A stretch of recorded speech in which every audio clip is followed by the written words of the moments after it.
Welcome to Sparks, Maryland, and U.S. Lacrosse headquarters. So much history on display here north of Baltimore, and we hope for more today here at Tierney Field as Culvert Academy faces the Haverford School. Howdy Lax fans, Jeremy Huber here with Matt DeSilva. And Matt, again, these two teams get together, such history between the two. Yeah, Jeremy, two national high school lacrosse powerhouses in the meat grinder portion of their schedule here today for Haverford, the 5th game in 8 days. Culver in the stretch of 4 games in 6 days on their annual trip east. This is the kind of game that could really turn the tide of a season. Yeah, again, these two teams really, as you said, in the meat grinder, have played the best that the Mid-Atlantic region has had to offer. We'll see what they do today. We take a quick pause for our national anthem. We'll go ahead and take a look at our keys to the game coming up.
With pride, our national anthem. Let's go ahead, Matt, jump into it, looking at Haverford and our keys to the game. For the Fords, defensive transition first and foremost. They want to win that middle third of the field, create clean exchanges to their offense. Culver thrives in the unsettled. They don't want to get into that. Possessing on offense and quality shots. Both of these teams are really at their best when the ball is humming. There's crisp ball movement, lots of fluidity of players off ball. Too many ISOs, that could be a bad omen. And work hard. As I mentioned, this is a really rigorous part of each of these teams' schedules. They're travel weary. Effort plays make the difference. We go to our players to watch, and we go to the midfield for this Haverford team. Our first player to watch for the Fords, it's Peter Garneau. Peter Garneau, the Virginia commit, he is the straw that stirs the drink for the Haverford offense. He's built in the mold of former Haverford midfielders like Drew Sapinski and Dox Aiken. He's got a hard, accurate, technically sound overhand shot. Youngsters should watch and emulate what he does on the field. Actually, I guess we're going to go with Culver. Owen Hiltz, we'll go to him. You know about him, too. My apologies. Yes, we'll start off with Culver here, and Owen Hiltz. He's called by John Posner arguably the best player that's ever come out of the Culver program, and that's a lineage that includes Joel Tinney, Zach Currier, Riley Thompson, Ethan Walker, and he considers Hiltz to be kind of like a hybrid of all of those guys, plus add on top of that his feeding ability, his precision passing and field vision. He is the total package. You saw our second player to watch, Michael Gianconforto. He's the goalie. John Posner is the head coach for Culver. We'll get into a little bit of our players to watch on the Haverford side as we get going, but now we're locked in. A good one here from north of Baltimore. It's Culver, it is Haverford, and we are underway. Violation on the faceoff, so it will be Culver ball to start off. Really interesting matchup to watch at the X. With Culver, it's Alex Stathakis. For Haverford, Chris Sikakos. And both of those guys are nationally regarded Fogos. Kind of a different style. Stathakis, a little bit more of a bulldozer. Sikakos, a little more finesse. It'll be interesting to see which one wins out today. Yeah, we talking to the head coach, John Posner, about his man at the dot as that one's put away early on. The quick goal for Jake DeMar, the Delaware signee out of Naperville, Illinois. Waste no time, Culver Academy, and it's Jake DeMar. Here's a guy John Posner says is really turning the corner after 3 years as a role player. So much depth on this Culver team that a lot of these guys got to wait until their senior year to make an impact. Jake DeMar wastes no time. Nice little lefty rip there to get the scoring going. And again, Culver coming off that loss last time out to McDonough, you would have to think, Matt, that the quick start is something that John Posner really wanted to see from his guys. Yeah, they fell behind against McDonough. It was more of a back-and-forth affair. There's no shame in losing to the #1 team in the land, as McDonough is this week in the Inside Lacrosse rankings. However, they did rally late, had a chance to tie it on a man-up late in that game, fell just short. Lots of lessons to learn from that one. And, you talked about the road weariness. Obviously, Haverford are kind of coming and going from their home spot in Philadelphia. Culver has left Indiana really for a week. It's their spring break trip, so that's why they're playing these games. And John Posner telling us, look, we're playing a more condensed version this year because they pulled our spring break on us back a little bit, and no pulling back there as Sammy English scores. The future Princeton player puts it away, and Culver off to a great start. Put a little English on it. It's the support guys that are really stepping up already for the Eagles. Their first 2 goals, DeMar first, and here's Sammy English with just a righty sweep over the top. Culver has Haverford on its heels early. Sammy English, the senior, as you mentioned, headed to Princeton. He was an under-the-radar kind of player as a D-Midi last year. Now he's doing everything. John Posner says he's the best athlete on the team. Certainly shows so there. Stathakis with another face-off win, getting it back to his guys. Remember now, they're playing college rules here, so 80-second shot clock in this game. Also the clearing game important, got the 20 to get it over. And it was something that, again, most coaches seem to be in favor of. And, again, with so many high-level D1 guys, Matt, you'd have to think this is a good kind of training exercise for them. Certainly, and a little bit tricky for Haverford, which has operated under numerous sets of rules this season. The conference they play in, the Interac, is kind of a hybrid of the Federation and NCAA rules. Here they're playing by NCAA rules. And then, of course, when they played LaSalle, they were playing by strictly Federation rules. So a little bit of a juggling act for them. Chance here to make it a 3-0 lead. That'll go by the cage. It stays and does not draw contact, so shot clock stays at 24. Chavette coming around. Nothing there. Good defense put on him. Keep him out of the cage. Teddy Curran, one of the uncommitted guys on this Haverford team. Chance here. Nice pass. Chavette in close. That one will be sticked aside by Garrido. Comes out of the net, so he gets his first save of the day. Now can they clear it? And that'll be thrown away. So the ride game already for Culver gets it going.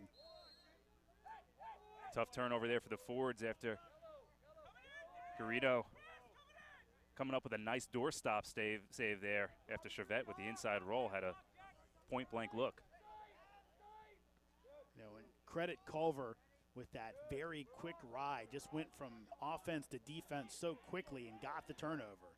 Chance here. That'll be a bounce shot wide of the cage and will get out. And actually, they'll stay in the crease. So we'll go over to Haverford.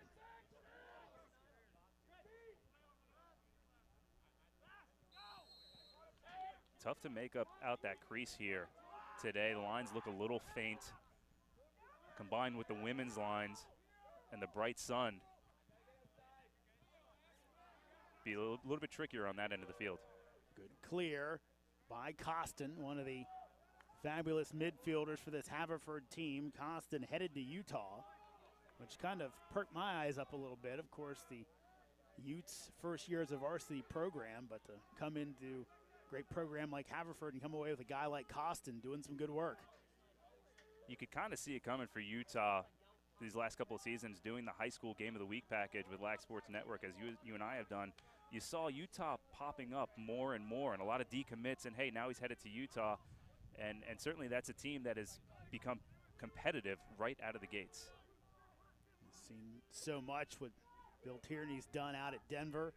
He can win out west, and Utah doing it in their first year.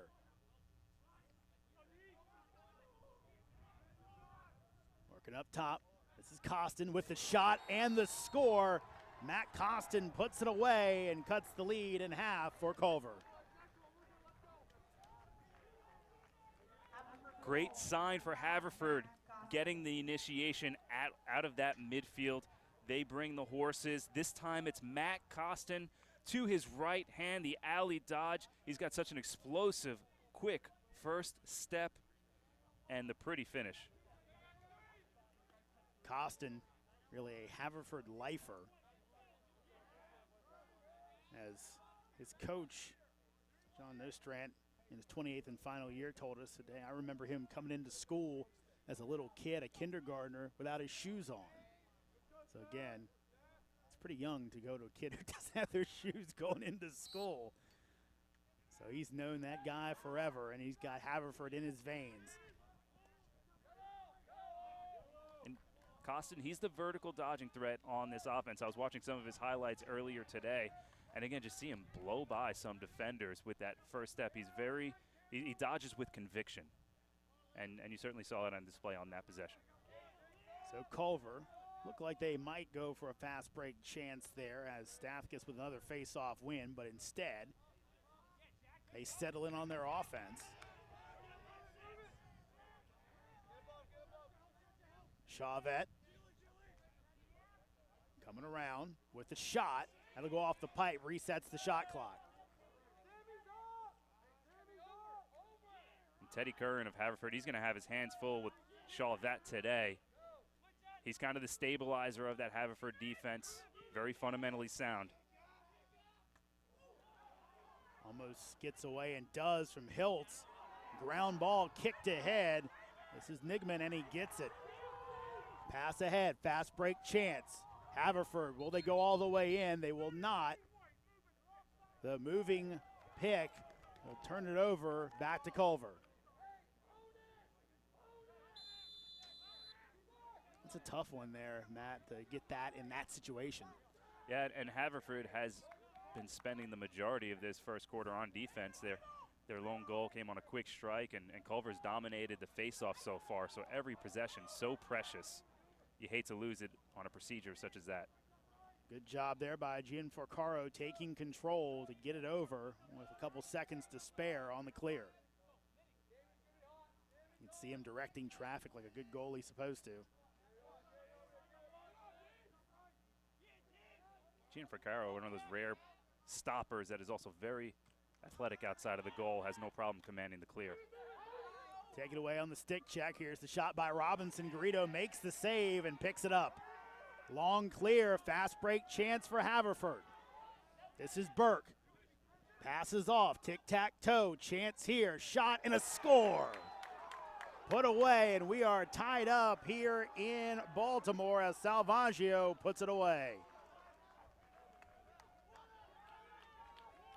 Textbook fast break here for the Haverford school. It starts with Garrido on his end with a nice outlet pass. It's a 4-on-3 on the other end. As you mentioned, tic-tac-toe, and on the back end of that is Adam Salvaggio, 6'4", big right-handed wing shooter, coming across the crease to increase his angle. Calmly finishes it. His 21st goal of the season. Salvaggio, again, you know, in this world of short attack man, he's not. He's a power forward out there. A man amongst boys. He's got Culver's top defenseman, Keelan Duff, guarding him today, showing the respect that the Eagles have for Salvaggio. Here's Culver after scoring the first two of the game. Now have given up two, and in a dogfight, 5:15 left to go in our first quarter. Chance here, shot wide of the cage as that one was taken by David Anderson. All 5 faceoffs now have gone Culver's way so far. And again, the make it take it world of lacrosse maybe mooted a bit by the shot clock, but still it's always important to go ahead and try and hang in those faceoffs, and right now it's going all Culver. Yeah, and you're not going to see either of these teams really exhaust the shot clock that much. They are going fast early and often at the goal. There's a shot wide of the cage.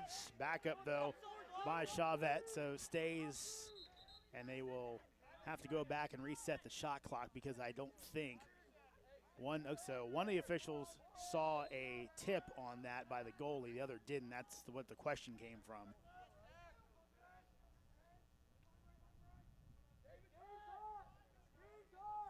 Coolene at the top gives it off. Back over. Anderson with it. They'll send it back over. Anderson keeps it moving. This is Gray. Shot over top of the cage. Stays with Culvert.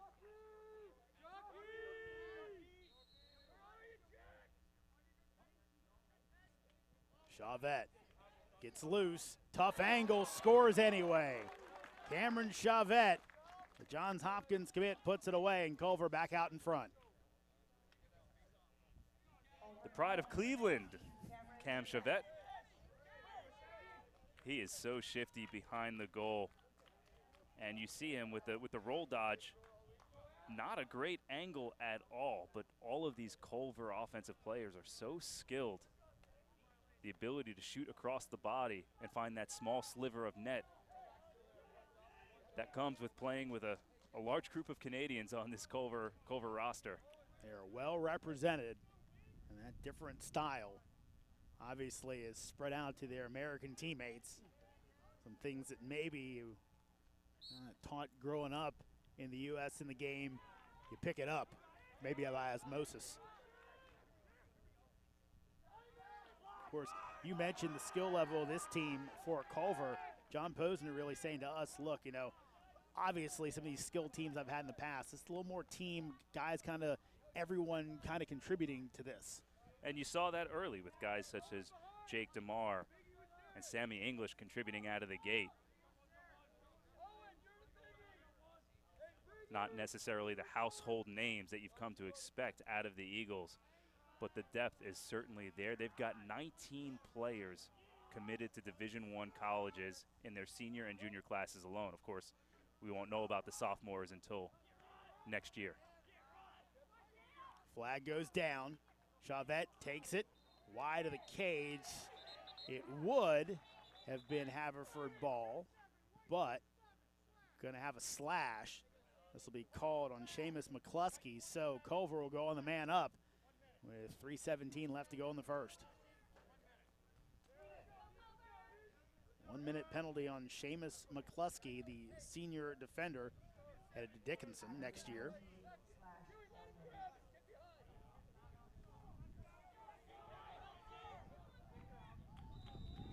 So first shot at a man up here, Matt. What are you looking for? Keep the ball hot. It's a 1 minute penalty, so I expect them to get quite a few rotations in here before they make a go at the goal. Chance here, bounce, Garrido makes the save. It's only 41 seconds into the penalty, shot gets off. Let's see if Haverford can take some time down. Not the best shot selection for Culver on that man up. So much time they had left on the penalty. You really want to see something inside of 5 and 5. Instead, they settle for the outside shot, and Garrido eats it up. And Leary with the punt return clear gets it over. 14 seconds left on the man up, so Haverford going to hold. They have 49 seconds and rolling on their shot clock.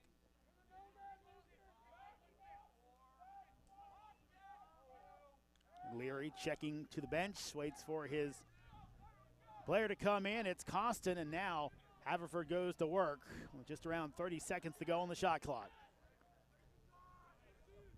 That's a new element this year with the shot clock, Matt, where you'd see teams just kind of hold. Now you could hold, but you're looking at less of a shot clock to get your offense going. Yeah, and as I mentioned earlier, it varies at the high school level right now what rules people are playing by, but both of these teams have college-ready players, and they consider it their imperative to have these guys ready to contribute right away when they get to their colleges. So good opportunity here for them to play under these rules. So interesting, the dump over into the corner, still with 5 seconds left on the shot clock. Haverford took no chances there.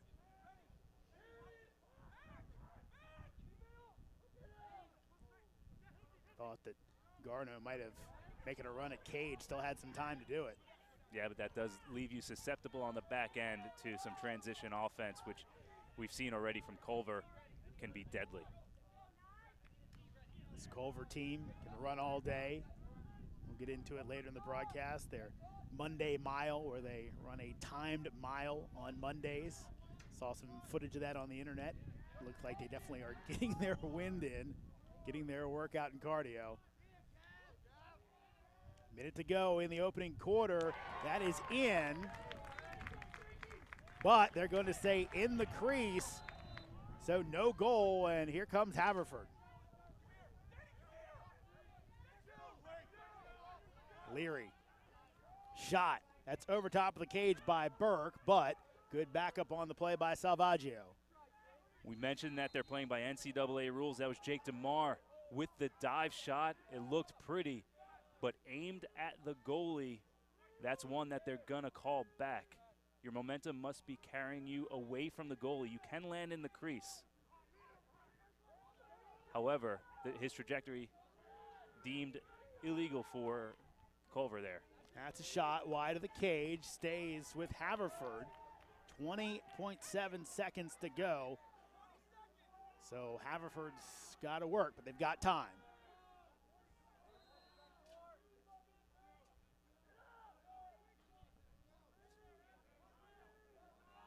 Costin looking it over. Here he goes. And have a whistle. So they reset the shot clock.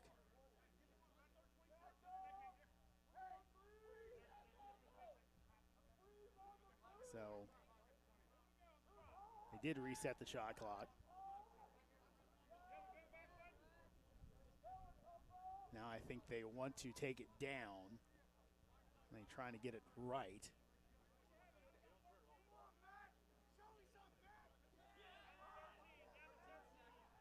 So they're going to put it to 13 seconds on the shot clock. Only 10 left to go in the quarter. Here comes Costin. Can he get a shot off? Pass. That's going to be wide. And that will take us to the end of the period, as it's Culver with a 3-2 lead on Haverford. More after this here on LSN.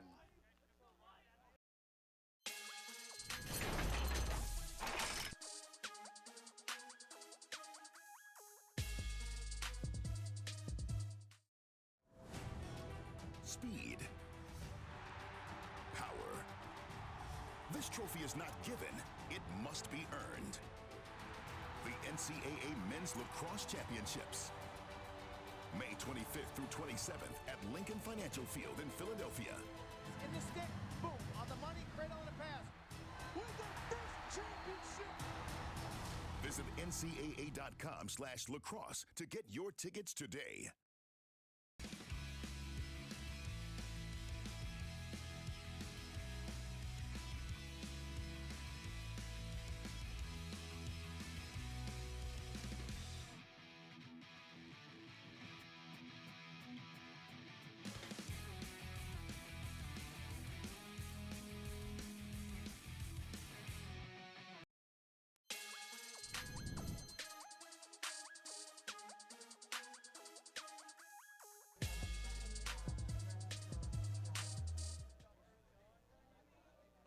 And welcome back to U.S. Lacrosse headquarters in Sparks, Maryland. Culver with the 3-2 lead on Haverford. And you mentioned it a little bit, Matt. It's not just America's team with the Eagles, it's North America's team.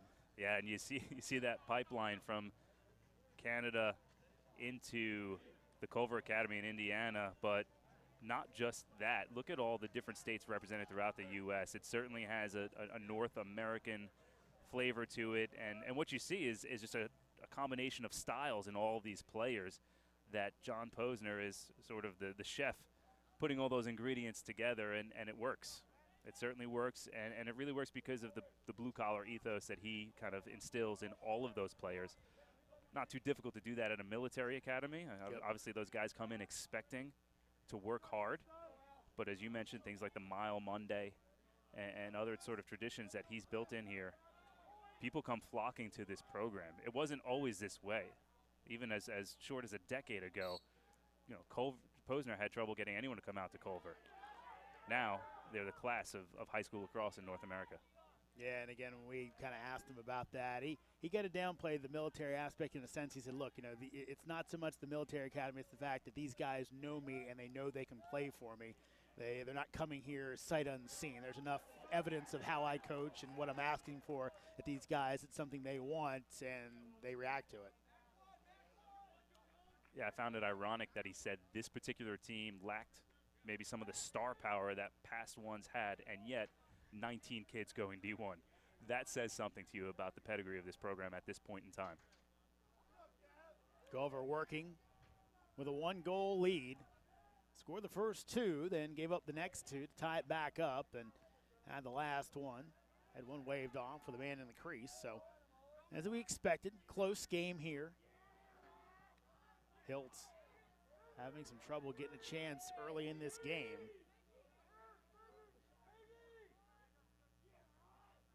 Down to 15 on the shot clock. Culver telling them they got to go. Hiltz can't get away from Nigaman. Finally takes the shot out a crazy angle, gets it by, but just 5 seconds left on the shot clock.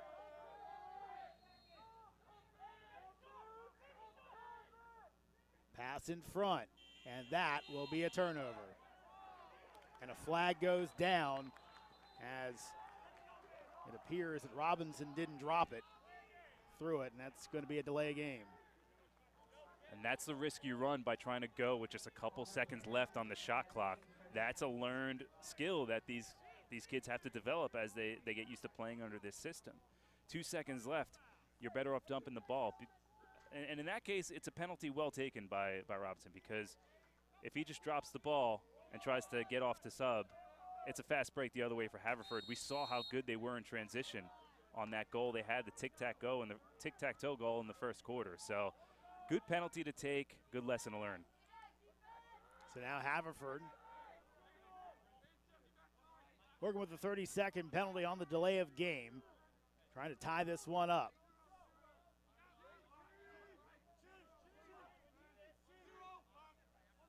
Fords.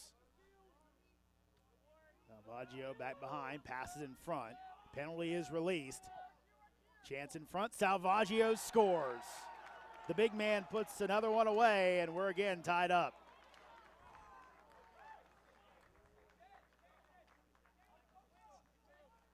Great patience by Haverford on this extra man possession. It'll go down as an even strength goal, but for all intents and purposes, this was a man up, well played. They exhausted the clock. They kept the ball moving. One extra step for Salvaggio to give himself the angle. That big body, he elevates, gets up high, finishes down low, changes plane to tie the game. You can always wonder, Matt, again, all your experience with U.S. lacrosse, that if these guys at that size from the attack, it's almost like trying to hit against Randy Johnson, because it's coming from such a high angle compared to maybe your normal attack man. Here's a chance on the attack for Culver. That'll go wide of the cage as Hiltz ended up catching Burke with a shot. Jeremy, you're absolutely right. It's the same advantage that long poles have when they shoot. Goalies are not necessarily accustomed to seeing the ball come at such a high trajectory. So if you got a big body, you elevate, and then you shoot overhand on top of that into the lower third of the cage, you're really increasing your odds. It's a different look. It's a very different look.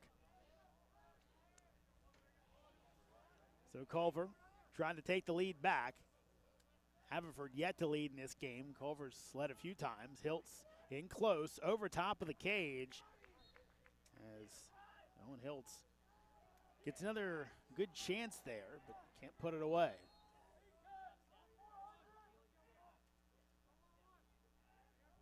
And they're doing a semi-shutoff here of Owen Hiltz. You see Nigaman staying really, really close to Hiltz, not giving him any space at all to receive the ball. Hiltz double came, had to get rid of it. Nice stick check, but they'll throw the flag. Haverford cannot believe it. Call push. And this is something that Hiltz is going to see more of this season. He's going to get the pole, whether they're running him out of the box or on attack. He's going to see shutoffs. How does he respond to that challenge? You see it a lot in the college game now. The free Jeff Teat movement. that you see at Coronel toward the end of last year, with teams opting to shut off these dynamic, multifaceted Dodgers and play 5-on-5. Get the old box-and-one technique modified. It's the ultimate sign of respect, but it can be incredibly frustrating. It's going to go over top of the cage, off the stick of Anderson. That stays with Culver. Still 67 to go on the shot clock. And again, a team like Culver, who to see maybe as much as you'd like as the other team, and they don't see you as much. It's one of the things John Posner said to us, you know, all these teams kind of get a chance to come out and scout us if they want. We don't, because we're in Indiana. So doing something like that, kind of making them go on the fly, best way to beat the Eagles. Penalty is released. Yeah, you can be sure Haverford had some eyes at that McDonough game, that Culver-McDonough game on Monday, seeing what they could do to disrupt this Culver juggernaut. DeMar throws it away, chased down in the corner, and nice ground ball pickup by Haverford. Ben Murphy chasing that one down for the Fords as they look for their first lead of the game.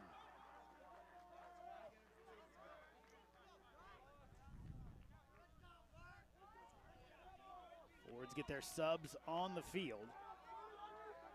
They're in the white today, Culver in the maroon. These schools with similar color schemes.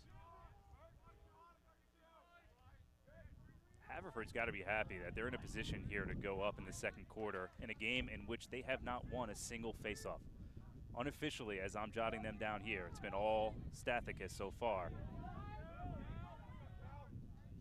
A couple of timely saves from Garrido. But you're absolutely right. Chance there. That will be a goal. Good goal for Haverford. Had to wait as he landed in the crease. And the Fords on top for the first time today. And this is how you dive. I believe it's Costin.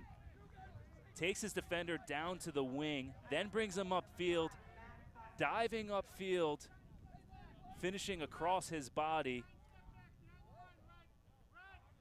And Haverford has its first lead of the game. So Costin his second. Salvaggio has two. And Haverford has the 4-3 lead. And when we were talking to the coaches beforehand today, you had to put into John Nostrand. Coach, thanks for wearing your gold numbers today, making it tough on us. Yeah, gold on white, It's not a tough favorable look. from our standpoint. It is a tough look. But again, it's a good look. And they're not worried about us announcers. Nope. That's for sure. They might be worried about some scouts in the stands, That's right? That could work too. So Culver looking for the equalizer. English. Now the officials talking to the Culver bench, trying to get everybody back. Now they got to do the same for Haverford. A couple different lines on the field, getting confusing. This is English. Passes off. Plenty of time left on the shot clock at 40.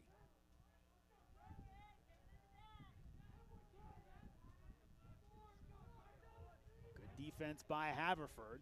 Open look. Wide of the cage. They'll say it does not make contact off the stick of Robinson.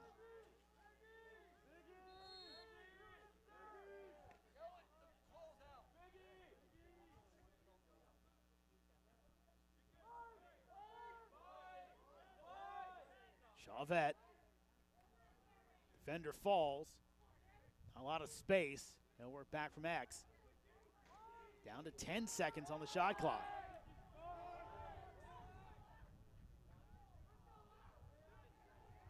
Chauvet wide of the cage, and that will be a shot clock violation. Some terrific short stick defense by Jack Leary of Haverford, and that can really get a team fired up. Saw the Haverford staff yelling back at their bench, let's go. They were fired up over that defensive stop against Culver. It's a big one-on-one win for the Fords as Jack Leary out there guarding the shifty Cam Chauvet, winning that encounter. And a shot clock violation as Leary doesn't get it over in time.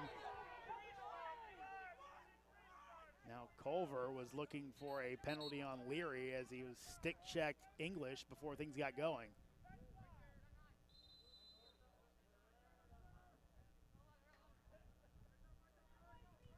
Yeah, you very well could have seen another delay of game there. You know, with the fast restarts now, Matt, it's almost, you kind of have to take the chance. You can kind of take it away. You never know if it's actually started again or not. And Garrido makes the save on the low shot by Hiltz.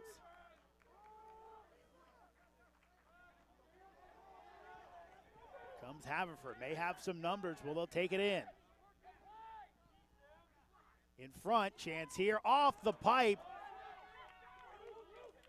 Actually, Gin Forcaro might have got a piece of it, but quickly the other way goes Culver.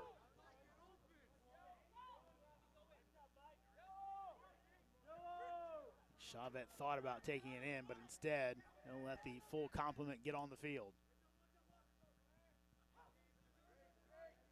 You wonder if Hiltz, seeing the shutoff for most of this game, so eager to have the ball in his stick, kind of rushed that shot on that last possession. Like to see Culver get it around the horn a few times here.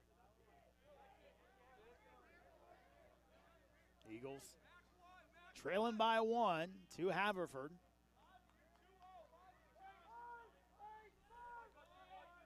Of course, we mentioned it before, Culver from Indiana on their East Coast trip. That's a shot. Again, Garrido with another save.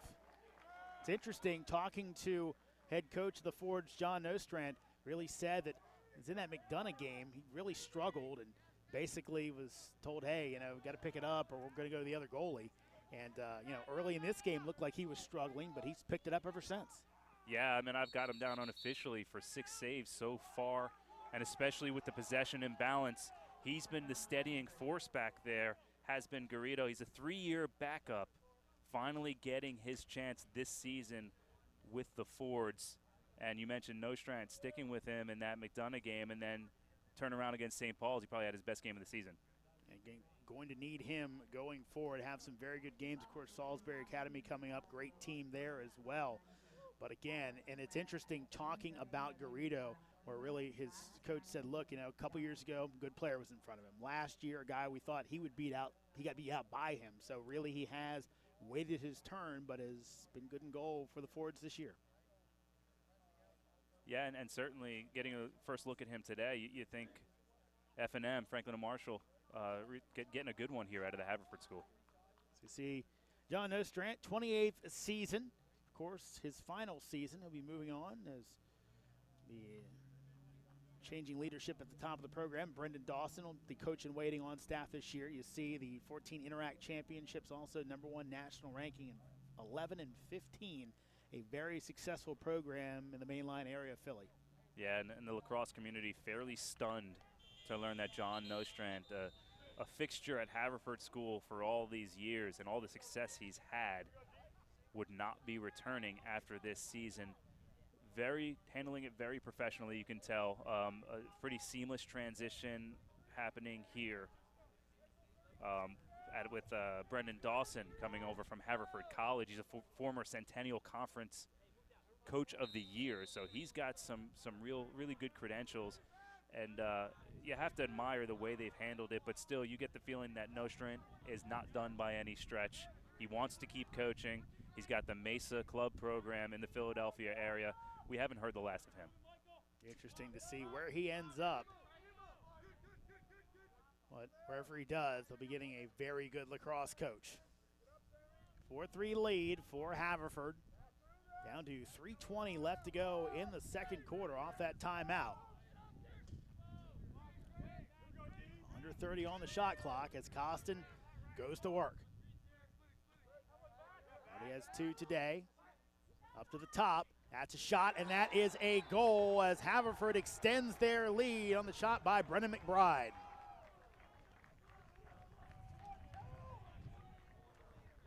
Secondary scoring.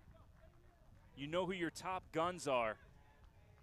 If you can get those supporting cast to contribute, that's just a bonus. And there, Brendan McBride with the rifle from outside.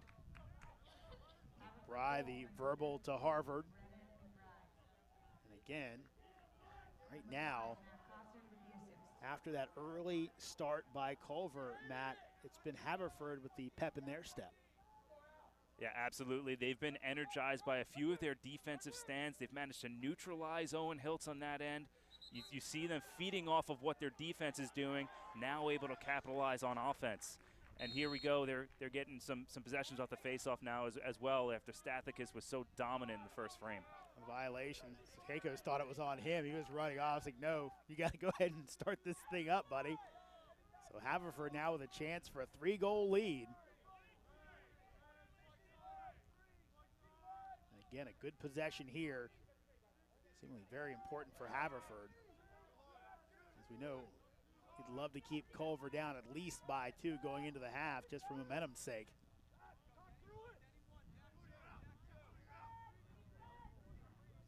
Navaggio in close and a save made by Gianforcaro.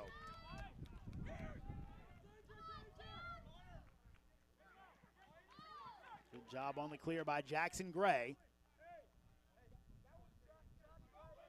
And that's a good job by Gianforcaro to track that high trajectory we were talking about earlier coming from Salvaggio, staying with him all the way as Salvaggio really did a good job giving himself a good look. Pass off, in close, pass, doorstep, score. What a feed put away by Braden Saris. Cam Chavette found him, and now Culver down by just 1. This is the Culver offense lacrosse fans have come to know and love. Looks a little bit like what you'll see from Matt Brown's offense down at the University of Denver. Such amazing ball movement. The ball does not stay in the stick but for a millisecond. Beautiful cross crease feed from Chavette to Saris. And it's one of those things we talked to John Posner earlier this week. He said, look, we have a 3-second rule. Like, get that ball in your stick by 3 seconds. That's what we're looking to hold. We don't want it in your stick. Don't want you holding, that type of thing. We want this ball moving. And right there, good example. And now Culver, another face-off win with a chance to tie it up before the half. Stathakis, he's just a behemoth out there. Football fullback, coming off an injury from the football season with a torn labrum, but showing no signs of any wear here today. Timeout for Culver. So they'll talk it over, looking to tie this one up. And again, you mentioned Stathakis, and again, that labrum in the shoulder, but he is that perfect Fogo body right now. The trend you're seeing is that stocky guy that can get in there and just dig it out. Yeah, he looks a lot like Alex Woodall out there, the #1 overall draft pick in Major League Lacrosse, tearing it up this season at Towson. Stathakis, one of those guys that came up from the lower squad for Culver last year and really blossomed. Headed to Denver. That's Culver away, the 3 seconds, and the pace, the mile Mondays after their 2-hour practice. Nobody gets Culver but Culver people, I like to say out there. But again, the mile Monday was the thing that I couldn't get over. Again, playing a lot of football in my day, I couldn't imagine going ahead and playing that much, going through a practice, and then, oh yeah, by the way, we're going to run a mile, and it's time, by the way. It's not just, hey, let's lay in the back. Those guys were running like they're running the Boston Marathon. Yeah, I believe the words I heard from Coach Posner on that call was that they need to learn that the body is stronger than the mind, right? And in the sense where the mind weakens, your body can handle it, and the only way you're going to learn that is through experience, and those mile Mondays are certainly indicative of that.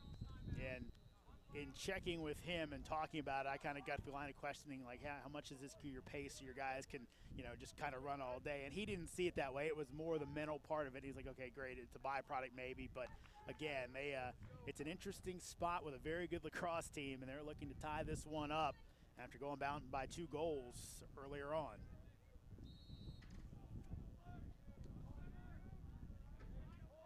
It's about a 30-second difference, shot to game clock. DeMar. Hiltz. Takes a quick look at the shot clock, still plenty of time. Now he'll go to work. Hiltz. Crazy angle shot, it gets by, but stays with Culver. 33 seconds to go on the shot clock. And Haverford is just instantly sliding to hilt. If he happens to get the ball off a pick and get a one-on-one, they're looking to slide right away.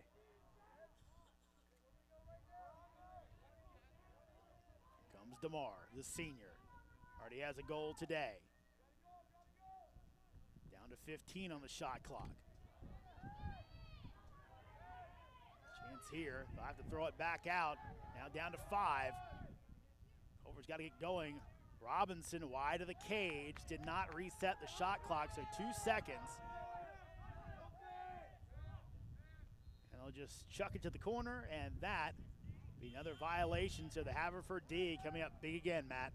Yeah, and you've seen a tale of two Culver offenses on these last 2 possessions. You had that one that they scored on with great ball movement, lots of off-ball movement of the players, and that one, a lot of window dressing, a lot of carries, nothing yields. So thrown away, and Culver will take a timeout with 18 seconds to go in the half. And a good timeout saved up here. And again, that is maybe the one drawback we've seen today for Haverford is their clearing game. That set clearing game hasn't been great. Yeah, and even with some of the woes Culver has experienced on offense in this first half, you can't give them chance after chance after chance. Stathakis is already doing that for them. Yes. Turnovers, giving those extra possessions, those will kill you. So John Posner and staff drawing it up, trying to figure out what they're going to go with here. But again, the Culver Academy Eagles team, and there you see the Haverford school. Both of these schools do some good things, not only in lacrosse. There are 6 current Haverford alums serving as their team captains for their respective Division I teams. That's a great number. Yeah, no shortage in the pipeline of Haverford players making it in the NCAA ranks. Last year they had 44 kids, 44 alumni competing for college programs, and obviously top caliber players as well, with 6 captains this season in those ranks. That doesn't even include Grant Ament, who is obviously on a record pace playing for Penn State this season, should his health hold up. Dox Aitken as well down at Virginia, all ACC as a freshman. There's a shot wide of the cage, 5 seconds to go. Chavette will bring it back in. Pass in front. DeMar has it knocked away, and that will do it for our opening half. A good one here in Baltimore as Haverford with the 5-4 lead on Culver here at the half. We'll take a quick pause, come right back after this. Again, Haverford up on Culver 5-4 on LSN.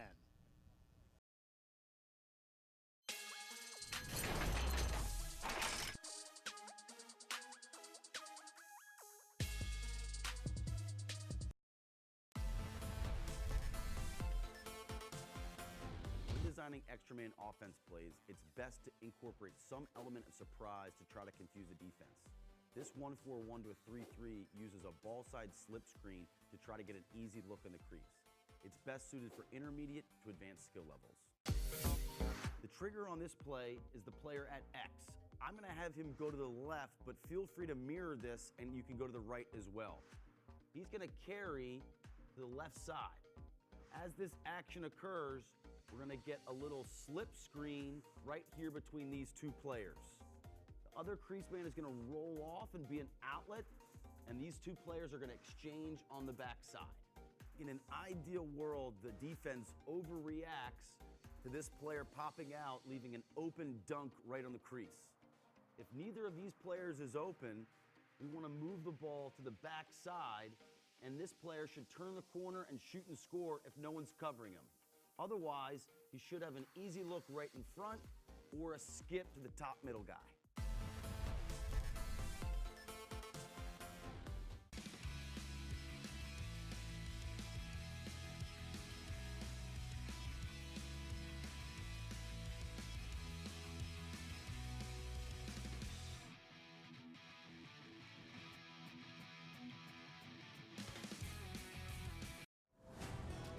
Speed. Power. This trophy is not given, it must be earned. The NCAA Men's Lacrosse Championships, May May 25th through 27th at Lincoln Financial Field in Philadelphia. In the stick, boom, on the money, cradle and a pass. Win the first championship. Visit ncaa.com/lacrosse to get your tickets today.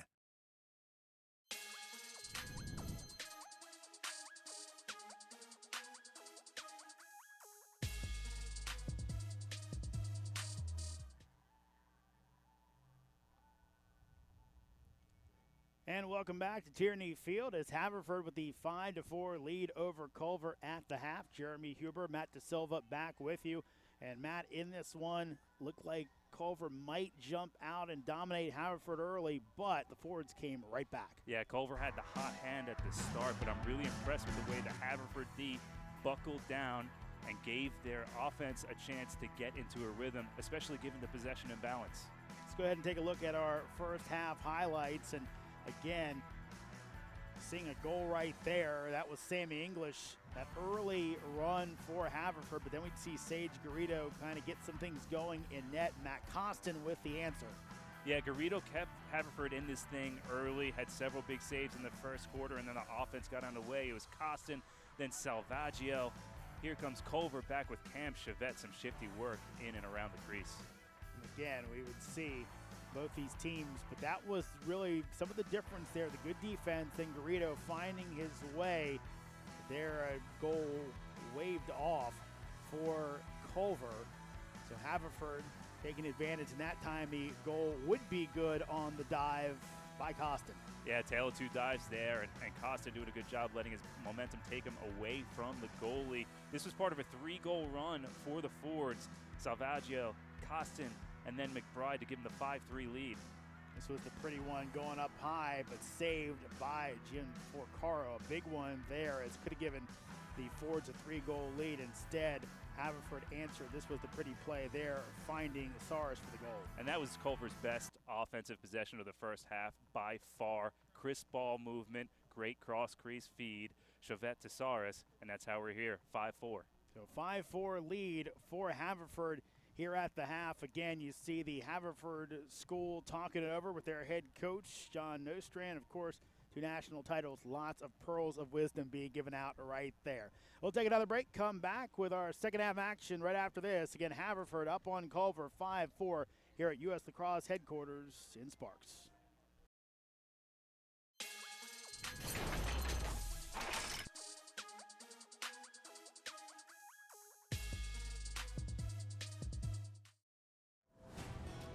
Speed. Power. This trophy is not given, it must be earned. The NCAA Men's Lacrosse Championships. May 25th through 27th at Lincoln Financial Field in Philadelphia. In the stick, boom, on the money, cradle and a pass. Win the first championship. Visit ncaa.com/lacrosse to get your tickets today.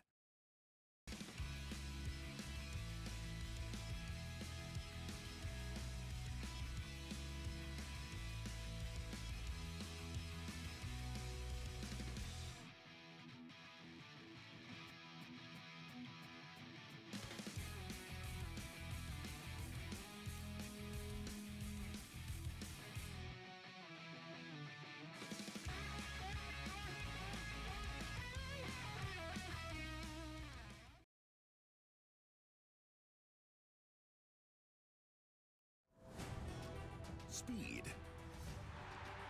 Power. This trophy is not given, it must be earned. The NCAA Men's Lacrosse Championships. May 25th through 27th at Lincoln Financial Field in Philadelphia. In the stick, boom, on the money, cradle and a pass.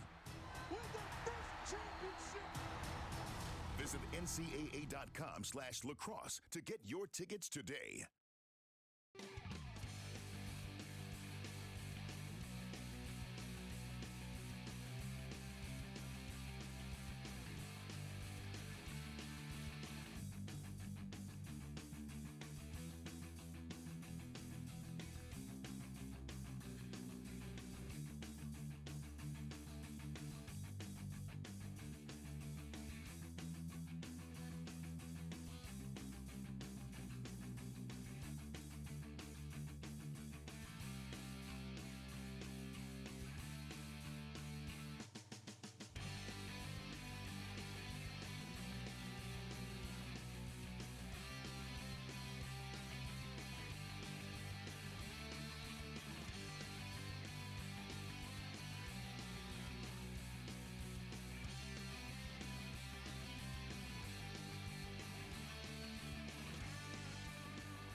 designing extra man offense plays, it's best to incorporate some element of surprise to try to confuse the defense. This 1-4-1 to a 3-3 uses a ball side slip screen to try to get an easy look in the crease. It's best suited for intermediate to advanced skill levels. The trigger on this play is the player at X. I'm going to have him go to the left, but feel free to mirror this and you can go to the right as well. He's going to carry to the left side. As this action occurs, we're going to get a little slip screen right here between these two players. The other crease man is going to roll off and be an outlet, and these two players are going to exchange on the backside. In an ideal world, the defense overreacts to this player popping out, leaving an open dunk right on the crease. If neither of these players is open, we want to move the ball to the backside, and this player should turn the corner and shoot and score if no one's covering him. Otherwise, he should have an easy look right in front or a skip to the top middle guy.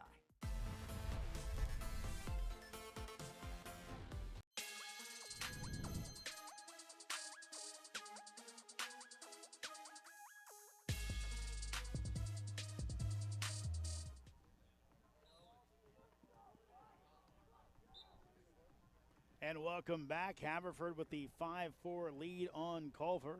Get ready for the start of the second half. Jeremy Huber with Matt DeSilva. And Matt, second half in this one again. Your thoughts, what did both teams need to do to be successful in the second?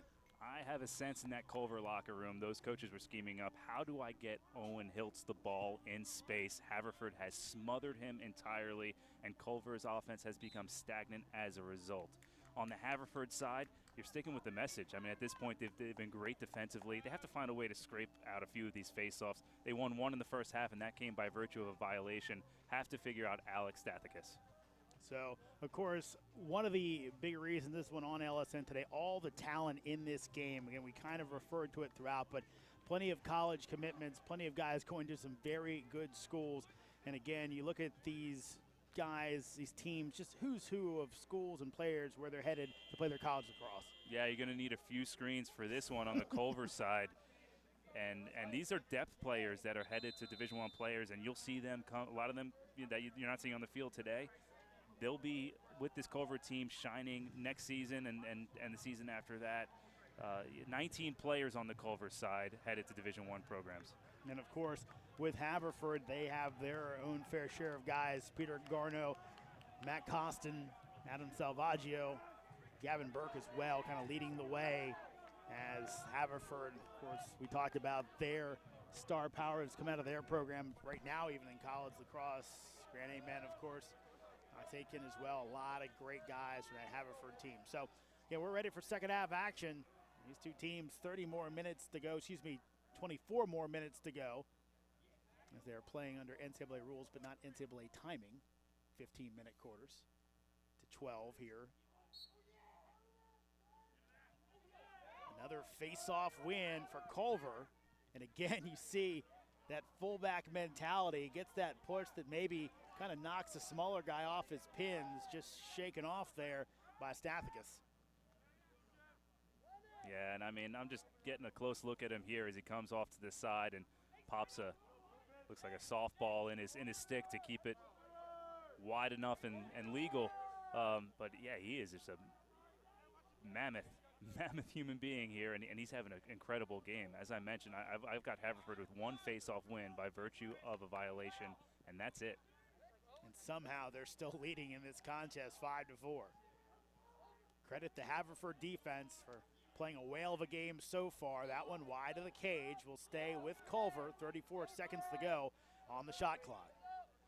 Very impressed with Nigaman, the Haverford defenseman, headed to Lehigh. Lehigh, of course, has a great defensive pedigree as a program. Of course, the Mountain Hawks, part of that improving Patriot League in lacrosse. And they'll be knocked down by Leary, and another turnover forced by Haverford. Another great defensive stand. And Leary, the short stick defensive midfielder, has been the other hero, unsung hero for this Haverford team, and that's two occasions that I can count where he single-handedly ended the Culver possession. Now Haverford with a good clear there, but The Culver bench, and rightfully so, were complaining that I think the shot clock got reset late. They still would have got it over, but in a little closer situation, it might have been another violation. Yeah, it's been a little bit of an adventure for clears for Haverford on occasion. But a good one here, as they'll have plenty of time to set their offense. This is Garneau looking to get him going, and that's over top of the cage, but stays with Haverford. 41 seconds to go on the shot clock.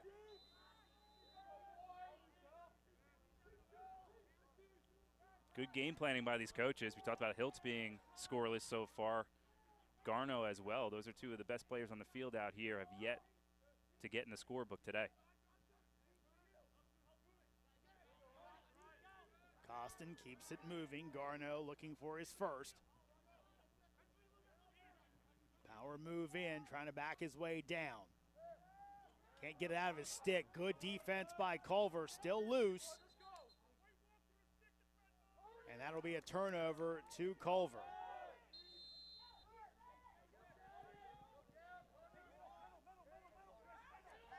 Good job. Like Bobby blew it out there. Of course, he's their 1B Fogo, if you will. Not completely a backup, on the other side of things. At Bats Parker out there playing good defense. Yeah, Haverford likes to go with the hot hand approach. And with Sakakos struggling against Stathakis, then you could see why they turned to Blewett, see if they could just get give him a little bit of a different look.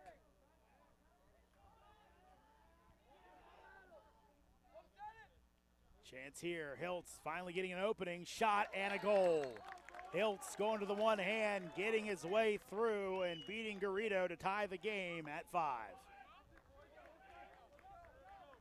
And there's but a glimpse at the skill set of Owen Hiltz. So dynamic. He has it all. And you see him here take his man out on the wing, fake the feed. They fake the feed, they get it to Hiltz. He walks the dog. Haverford slow to slide that time. They've been very disciplined in their sliding, going to Hiltz, knowing the threat that he is. He sees the opening, takes it in front, and scores.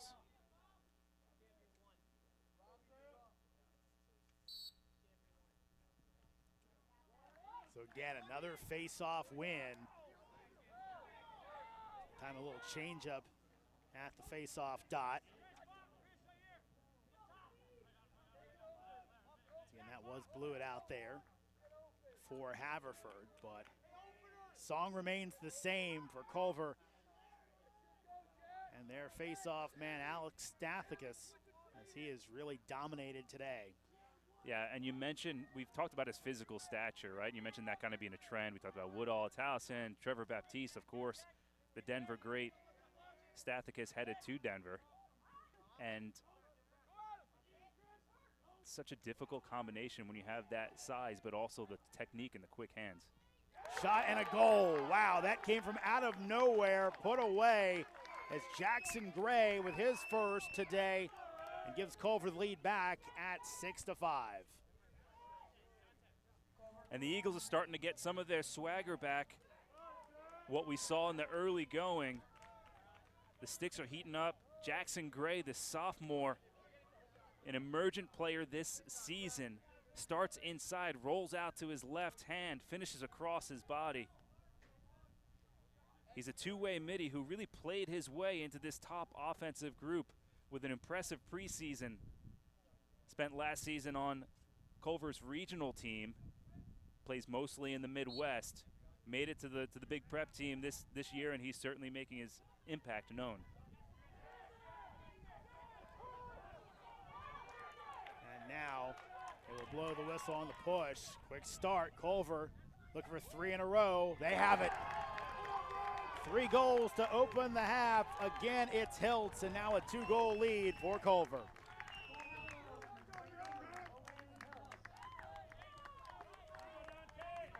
Whatever was said in that Culver locker room at halftime, it is working. The restart off the face-off violation, and look at Hiltz drawing the slide, and instead of settling for the outside shot, He ducks inside, gets an even better shot, and the finish. That's what Culver was lacking in that first half out of Hiltz and frankly a lot of the rest of the team. He gets this offense going. He builds the swagger. And Culver on a 3-goal run.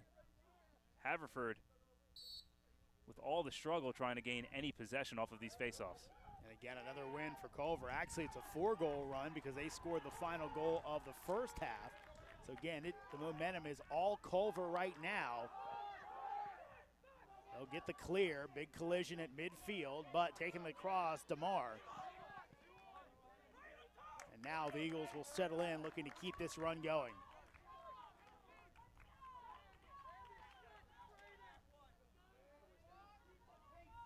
All this work coming quickly. Only 5 minutes down here in the second half. Robinson using the screen from teammate English. Behind the back shot goes wide of the cage. Again, we talk about it all the time, the Canadian influence. That's a very Canadian play. Yes. Robinson, one of several players out of Peterborough, Ontario on this group, and you just see the pace has picked up here for Culver. They've got new energy. And I really think that first goal by Hiltz had them believing they could do this. Stop in front, behind the back. Putting on a show, Cam Chavette with the feed to Michael Robinson, goes around the world, befuddles Garrido and puts his team up again by 3. If at first you don't succeed, Robinson, who missed on the behind the back before, this time takes it around the world. What a finish. Chavette pumped in the background there with the nice feed, and Haverford doesn't know what end is up right now. Culver, all of a sudden now, feeling its oats on offense. Tell you what, that's the second great feed on the day by Chavette. He opened up one for Saris earlier, more conventional score. A lot of work done by Robinson on that goal, but again, credit his teammate for finding him. And right now, Haverford going to take a timeout as things getting away from them a bit. They trail by 3 goals. Yeah, and I might have gone a bit earlier with this timeout, maybe after that second Hiltz goal, because Culver, you could tell, was just so energized. Just a way to kind of suck some of that momentum out, as it is now Haverford with the 3-goal deficit. You talked about that Peterborough pipeline again, the Canadian influence strong with this Culver team.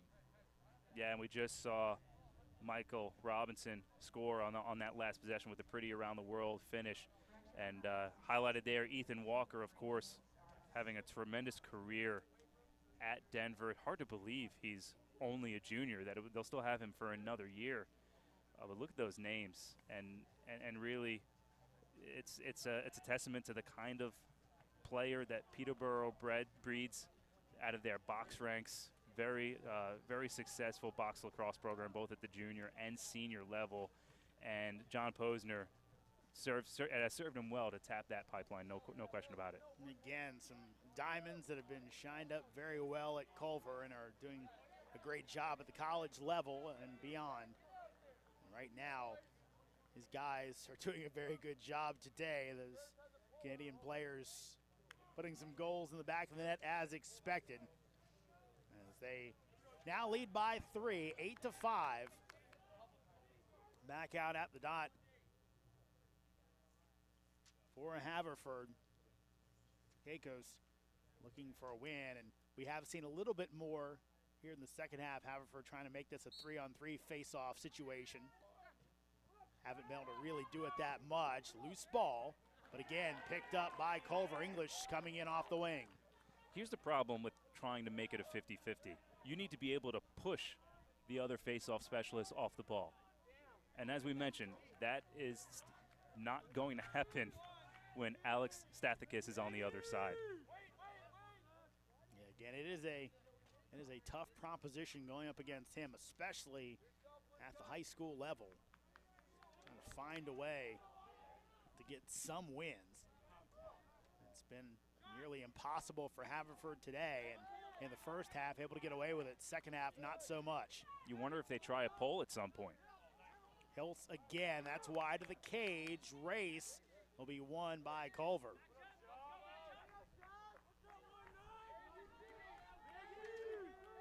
Still 37 seconds left on the shot clock. And you're right, it's something Haverford's got to try and find a way, because he kind of played with poison in the first half, got away with it.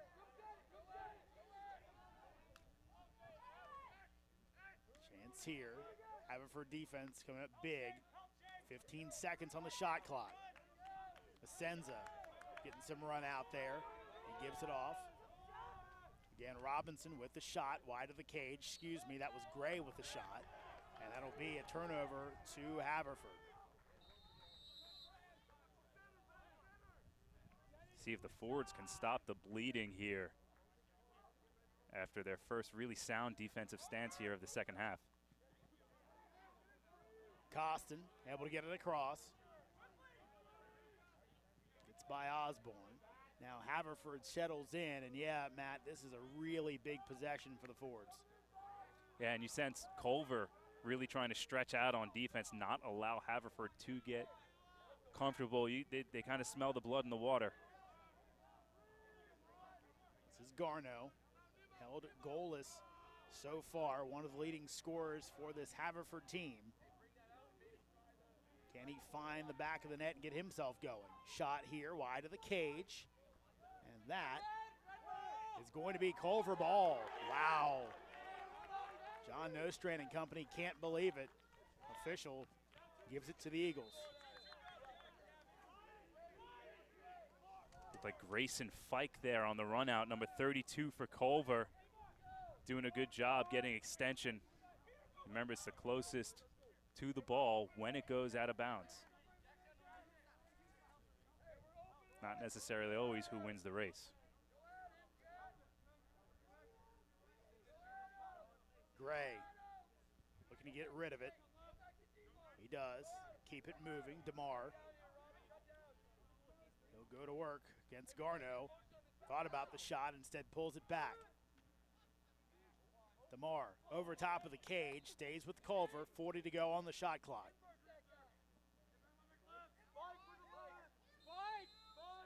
Stick fakes out of this Culver group are just absurd. And again, when they're feeling confident on offense, they're throwing them in bounty. To the front, and a save by Garrido as Robinson thought he was going to have his second of the half.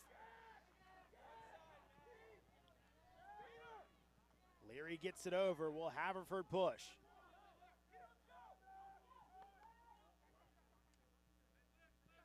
Subs come in. So again, Haverford will take their chance at cutting into this lead of 3 for Culver. And Haverford in the white, Culver in the maroon today.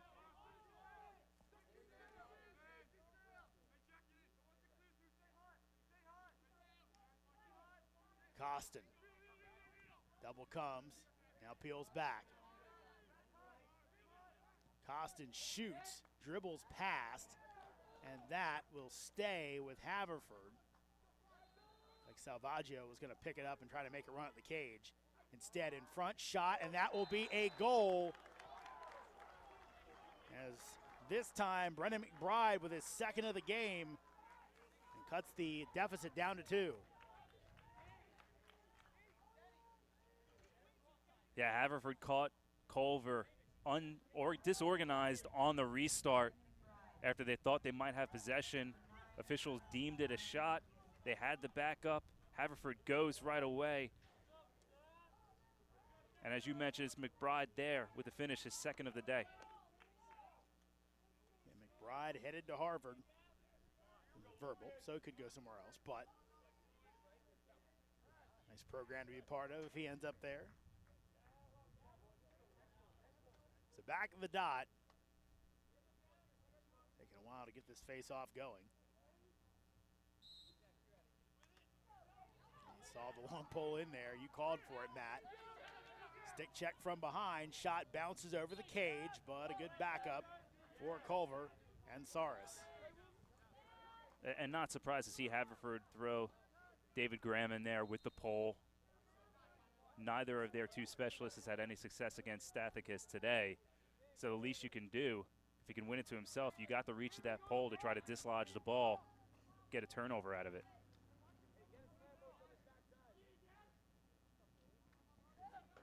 Point blank, Garrido makes the save on the point blank shot from English.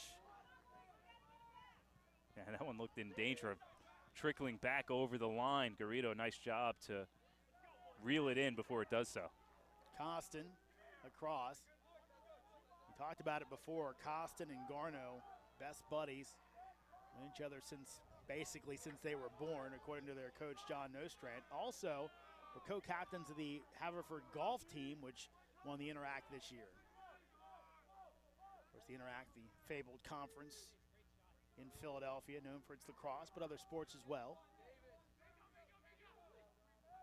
And there are some comparisons between a golf swing and a lacrosse shot and some of the mechanics at play there. So I could see how some of those skills translate.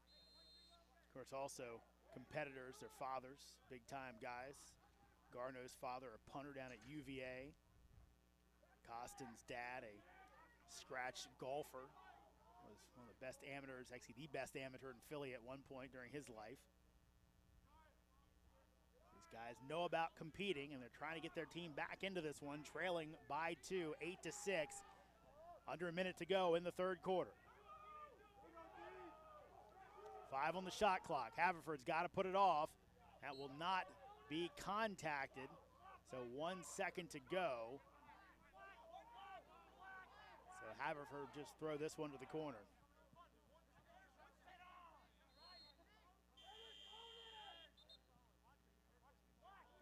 So Culver ball.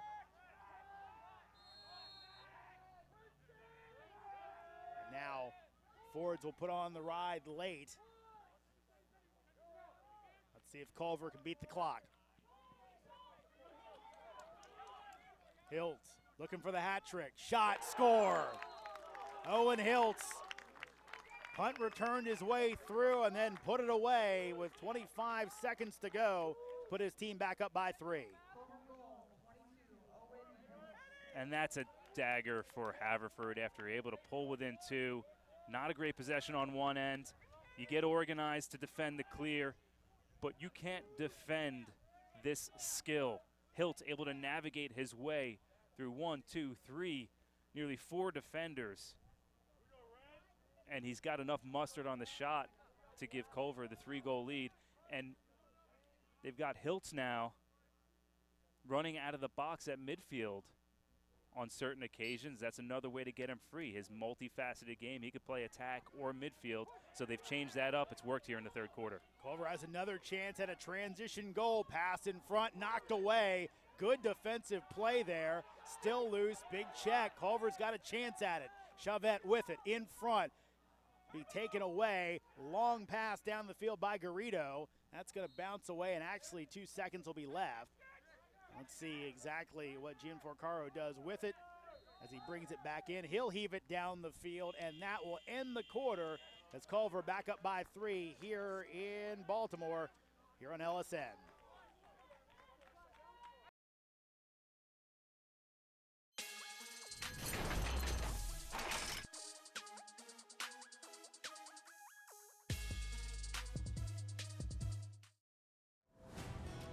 Speed.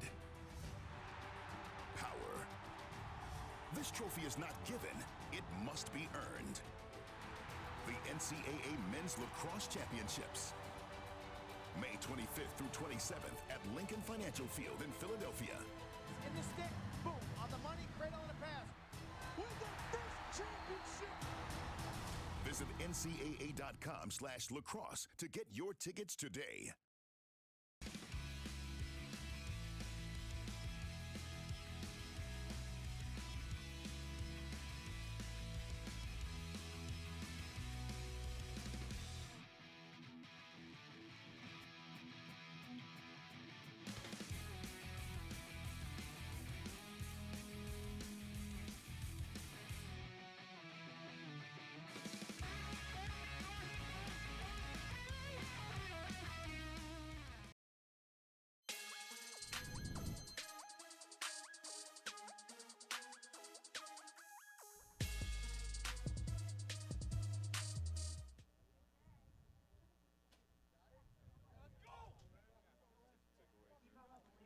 welcome back. Culver up on Haverford, courtesy of a great quarter by Owen Hiltz, 3 goals, but a mental mistake for Hiltz as we were at break. Yeah, when time ended there, dead ball penalty on Hiltz for unsportsmanlike conduct. You know, with that confidence, maybe feeling a little good about himself after scoring 3 goals there in the third quarter, really breaking through out of that shutoff. Does his team no favors by landing in the box for a minute to start the fourth. Yeah, again, the officials, we could hear, we got some officials with loud voices and good lungs. They did say language, so Haverford has a chance to start their comeback right here. Can't imagine John Posner happy about that. So Garneau, it's on again. He's been held out of the scoring column so far today. You'd think if Haverford were going to make a run, he'd have to be a part of it.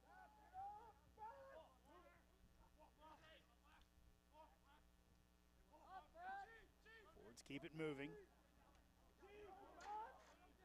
Here's Glavin, number 30. Moving along. Chance here, shot wide of the cage by Garneau, stays with the Fords. He's got a rocket, great release there, just off the mark.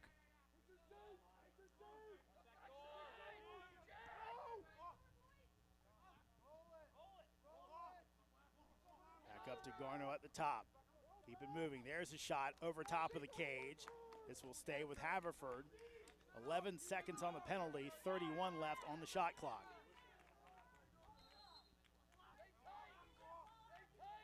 McBride. And stick breaks on Garneau. Wow. Just typifying his day. Tough break there for the Fords, but nice man down possession there for Culver. Lots of movement with their feet and sticks and tons of communication. They were very organized on that possession. Penalty is released, so back to full strength. And again, what a tough day for Peter Garneau. Had that cannon all loaded up, ready to fire, then it just malfunctioned on him. Shot by DeMar, wide of the cage. Nice stick check by the Haverford defender.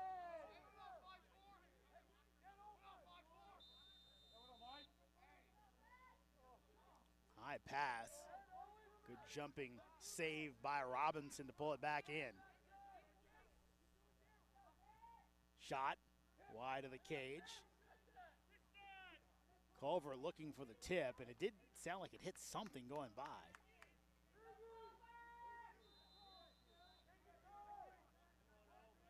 So they will reset the shot clock.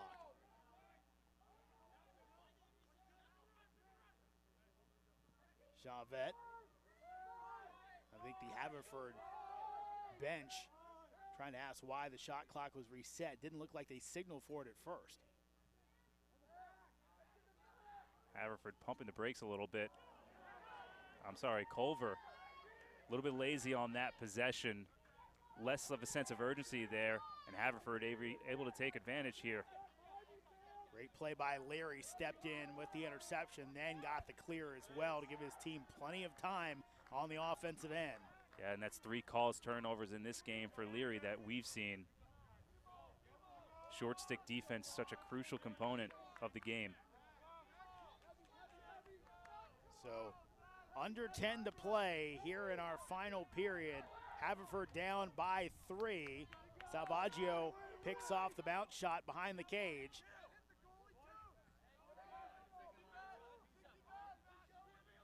Burke, he's been held scoreless as well. Salvaggio trying to make a move. Good defense by Duff. 22 seconds left to go on the shot clock. Costin trying to get an opening, nothing there. Shot, stick checked away, does go off the pipe though, resets the shot clock.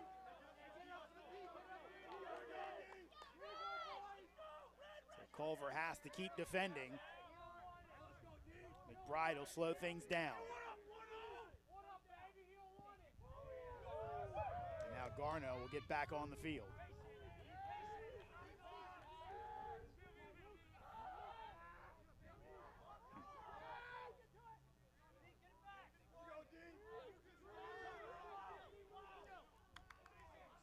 Tough sledding for Garneau so far. There's a pass. It's loose, and it will be thrown away. Wow. You get the sense that Garneau experiencing the same frustration we saw out of Hiltz in the first half. Culver found a way to get Hiltz untracked. So far, Haverford not getting what they need out of Garneau. And unless those midfielders are producing, Costin, Garneau, and Burke, that's where they want to get their initiation out of on offense. If that's not happening, the Fords become stagnant, and we've seen that here in the second half. I mean, that's their strength. On the season, Garneau with 17 goals. Costin has 18. Of course, Salvaggio has 20. Bounces by the cage. Stays with Culver. 37 seconds left to go on the shot clock.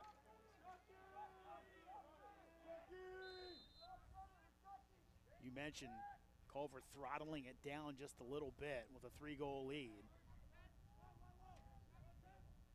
It's funny, did a game a couple weeks ago, Marquette and Georgetown. That'll be tipped away and kept in bounds by Culver defender Grayson Fike. And now turned back over to Haverford. One of the things about this turf here at Tierney Field is the ball's a little bit slower to roll, so you might expect it to be going out of bounds. A lot of balls stay in bounds here. Miscommunication for Culver. Back to that story. Georgetown was trailing Marquette 9-2 at one point. Marquette throttled it down a little bit. Shot clock, obviously something you want to do. And Georgetown almost came back and won the game. So sometimes kind of slow yourself down. Kind of have to play it at the right spot of when to slow it down a bit and get out of what your normal offense might be. Culver prefers to play with tempo. These players thrive off of that. So when you tell them to take it down a notch, it can get them out of their element. And there's a goal, and it's the first one of the day for Garneau, and let's see if that opens the floodgates. So finally, Garneau finds the back of the net with 6:10 to go here in the fourth quarter. And that's what happens, right? You don't get organized offensive possessions. You give Haverford a chance to get their top gun going, and it's Garneau. This time playing it off from the wing. We've seen a lot of stuff from him up top. This time they get him down low with a one-on-one matchup, the inside roll, and he finds a sliver of space to score. So Keikos back out the dot against Stathakis. Obviously having troubles today, but it'd be huge he could find a way to get a face-off win here. And he does. So a big win for Haverford at the dot. It's Chris Stathakis able to get the job done. Momentum is a fickle thing. Just when you thought Culver had delivered the dagger there in the third quarter, as we mentioned, they ease up a tad here, try to milk some clock. Haverford pulls within 2, and then they win their first outright face-off of the game in a most critical situation. Costin. It's off. This is Bozzi. He's really their fourth guy in the midfield. Haven't seen much of him today, at least of important things. McBride for the opening.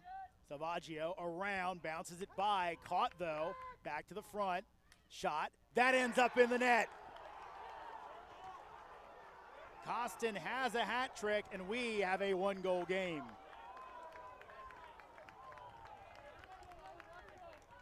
Here come the Fords. Life in them yet. You're not the 12th ranked team in the country without a few guns of your own. Great redirect here from Salvaggio to push the ball up top to Costin. His stick gets hit on the delivery, and that alters the trajectory of the ball just enough to fool Gianforcaro and make it a one-goal game. This is fun, ain't it? You just knew it. You saw Culver kind of get on his heels a little bit on that offensive possession. Careless turnover. Haverford able to capitalize. They actually won a face-off. They're going to make this one a 50-50. And look who comes up with it.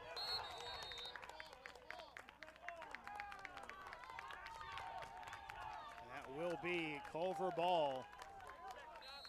And that's an effort win for the Eagles there. It looked like Haverford might come up and scrap out yet another face-off here in this fourth quarter, but Culver, good job to cause a turnover. You know, you wonder a little bit if there was a little more space, if Coach Nostrand didn't take a timeout there to save the possession right before Stathakis could get over there and knock it loose. Credit him for not quitting on the play either. It's a chance here. Hiltz try to go behind the back again as it goes wide to the cage, but stays with Culver. Yeah, you might think that might happen. Haverford, though, with just one timeout left. Yep. They've used one already this half, so that could have factored into that decision. So going to rely on the defense to get a stop. They've done it plenty of times so far today, and still plenty of time left. Over 4 minutes to go. DeMar. Guarded closely. Loses it for a second. Picked back up. That's English. English shoots and scores. English gives Culver the 2-goal lead right back.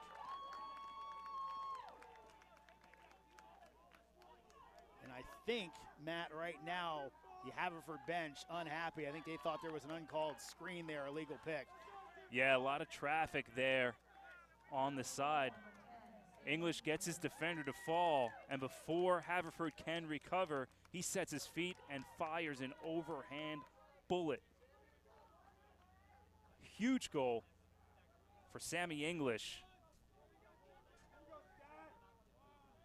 And here's a guy, he was a D-Midi last year, right?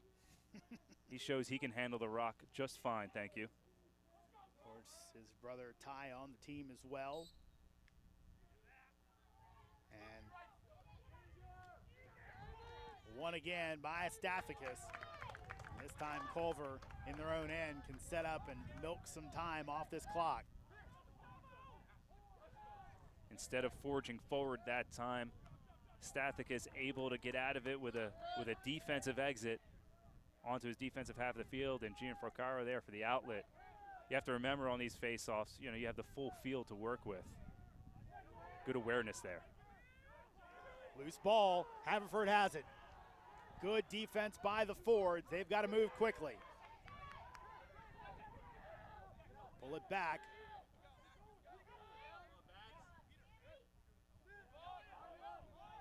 Taggio has it, moves it over. Now Haverford will slow it down and get all their offensive pieces on the field.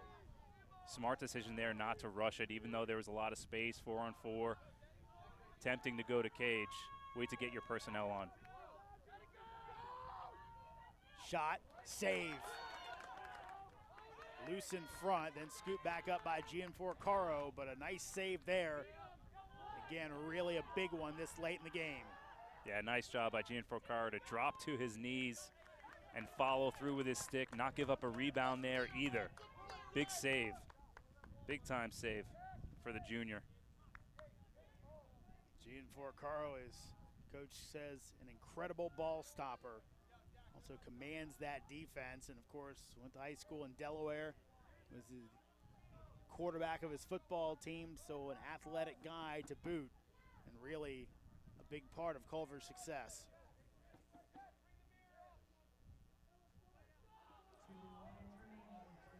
Now under 2 is Culver content to take time down. That is their friend right now. English. Gets it off. Thought about the shot. Now goes over top of the cage off the stick of Robinson. Still 17 seconds left on the shot clock.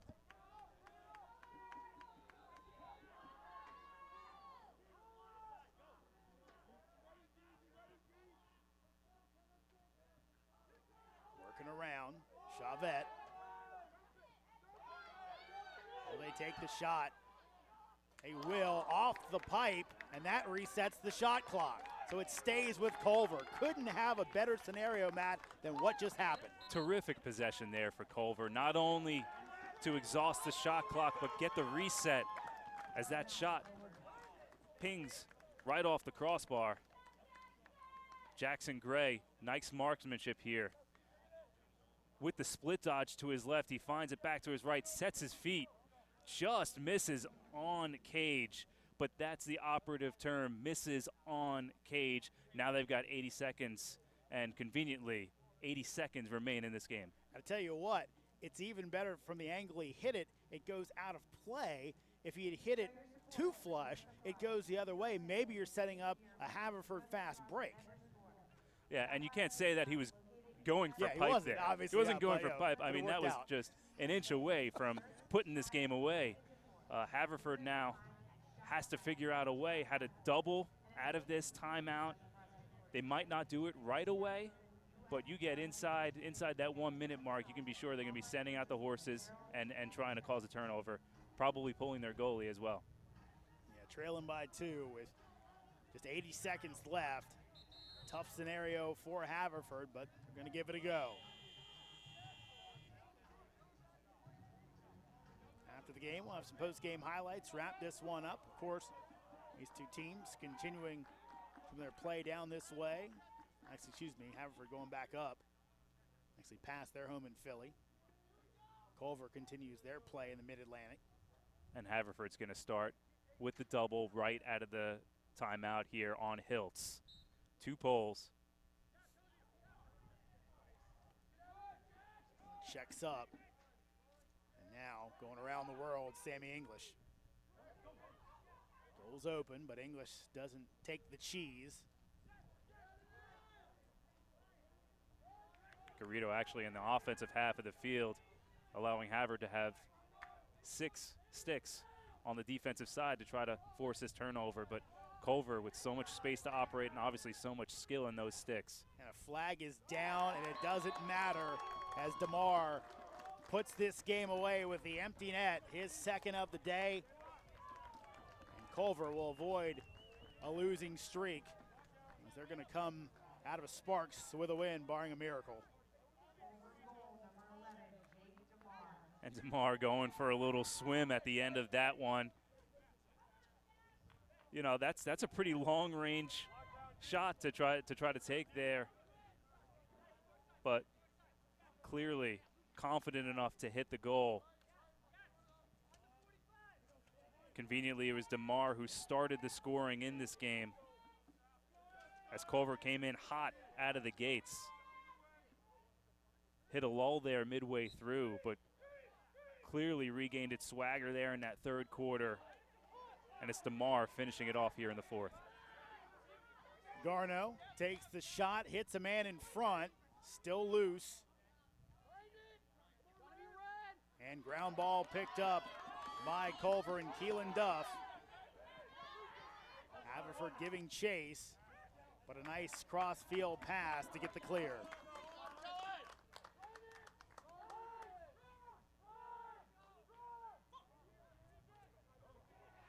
Broken stick, turnover, Garrido flings it up the field with under 10 to go. It ends up, will be Culver ball with 5 to go. And Gianfor Carl will hold, and Culver, after the loss to McDonough last time out, gets the win over Haverford 11-8. Again, Culver showing off their might, especially late in this contest. Ultimately, the Stathakis question was just too difficult for Haverford to answer. Stathakis, face-off after face-off after face-off. That possession and balance really gave Culver the opportunity to get its offense in sync. Take a short break. Be right back after this. Culver beats Haverford 11-8.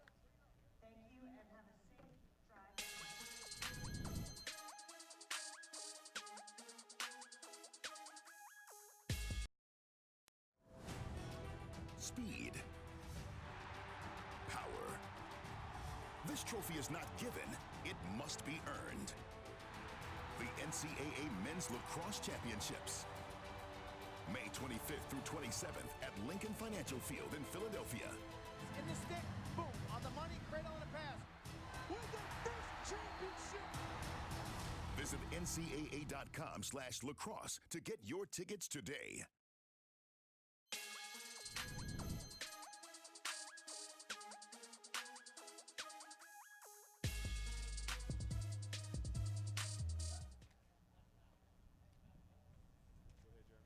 And welcome back to Sparks, Maryland, as Culver with an 11-8 win over Haverford. Jeremy Huber, Matt DeSilva back with you. Let's go ahead and jump into our highlights of this one, Matt. And of course, so much high-level talent in this game. You're going to expect a lot of highlights. We definitely had some today.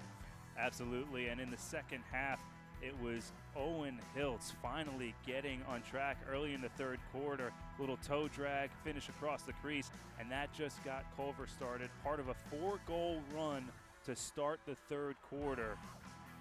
And the movement was crisp.